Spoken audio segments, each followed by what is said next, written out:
As a follow-up to last week's demonstration where I put some gardener figures into their allotment setting, this week I've focused on one of the gardener figures, and using my pastel sketch I've demonstrated a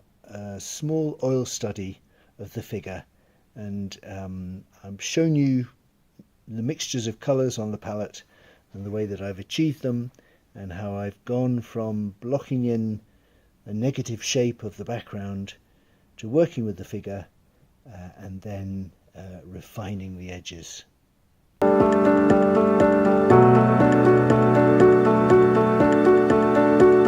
So I begin the process in a familiar way with some cadmium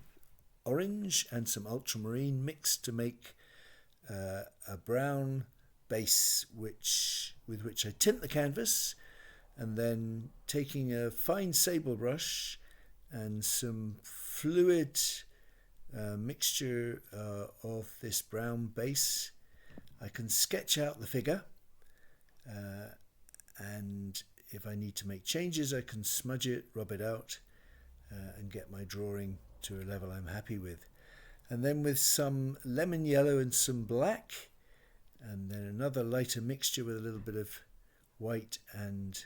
cadmium orange, and make a couple of greens for the background, something lighter for the grass and something dark for what's behind the figure, and block in the negative shape of the setting for my gardener.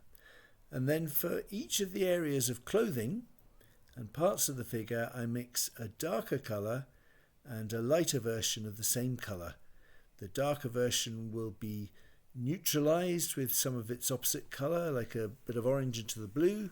and the lighter version will have some white and some extra colour, some more blue for example, to bring out the colour on the lighter parts of the clothing. So I do that for the top, the trousers, and then the hat, and block in those areas, usually working from dark to light, and often putting the lighter colour on a little bit more thickly so it stands out. And then using the Zorn palette, the cadmium red and the yellow ochre plus black and white, I make three tones of skin colour: a cool shadow, a warm middle, and a sort of lighter pale orange. I work again from dark to light, put on this cool shadow, warm it up with a bit of the middle colour, and then a little bit more thickly add those lighter edges to the face and arms. And then there are a few more details to finish: the handle and spade, shovel, block in some shoes. And then I just want to adjust that shirt a little bit. I add a bit more orange to the shadow colour, make it a little bit grayer, and then I've refreshed up my greens so that I can just refine the figure by going back to the negative space.